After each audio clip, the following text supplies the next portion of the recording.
তোমার নাম কি? সুমনা। তোমার আব্বুর নাম? পারুল আক্তার। আব্বু? আবু ইউসুফ। বাড়ি কোথায়? বাড়ি হচ্ছে উত্তরপাড়া। কি বাড়ি?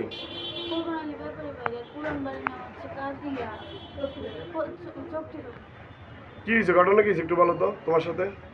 আমার দাদু আমাকে মারে, আমার ফুফু কথা শুনে আমাকে মারে, আমার গায়ে হাত তোলে, আমাকে ফলো।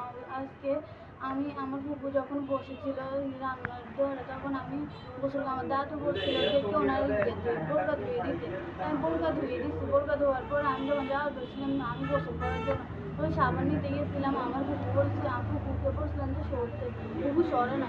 পরে আমি এক কোনার দিয়ে যাওয়ার বলছিলাম, আমার ফুফু পেঁয়াজ করতেছিল, ওগুলো মেলা ফুফু থেকে দাঁড়িয়ে যাবে, কোনো শ্বশুরবাড়িতে চলে যাবে, এগুলো নিয়ে আমাকে বলতে অনেক কিছু দিচ্ছে। তারপরে আমাকে অনেক বকছে, অনেক পরিচয় বলছে। এগুলো আমার দাদু আমাকে লাঠি দিয়ে মারছে, তারপরে এমনিতে থাপড় দিয়েছে, খামচি মারছে এখানে। তারপরে আবার আমাকে সোলার মুঠা দিয়ে মারছে, ওই দেখো আসছে। কে মারছে? আমার দাদু। বলো। তারপরে আবার এখানে যে আমার আম্মু আমাকে বাজারে এনে ওষুধ কিনে দিয়েছে। ওষুধ কেনার পরে আমি আবার বাড়িতে গেছি আমাকে আর ঘরে ঢুকতে দেয় না। ঘরে ঢুকতে দেয় ঢুকতে দেয় না কেন? আমার ফুফু। ফুফুর নাম কি? সীমা আক্তার। বলো। আমার ফুফু আমাকে লাথি মেরে বের করে দিচ্ছে। আমি যতবার ঘরে ঢুকতে গেছি আমার চুলতে এনে আমাকে বের করে থাপ্পড় দিচ্ছে, তারপর খামচি মারছে, আমাকে পিঠে মারছে, লাথি মেরে বলে তো আর ফালাই দিচ্ছে আমাকে। তারপর আমার উন্না ছিঁড়ে দিচ্ছে।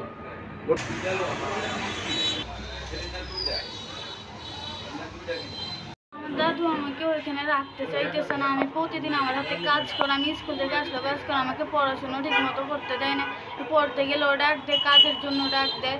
পরে ওনারা আমাকে ডাক দেয়, ওনারা আমাকে রাখতে চাইতেছে না ওখানে। আমাকে প্রতিনিয়ত ধরে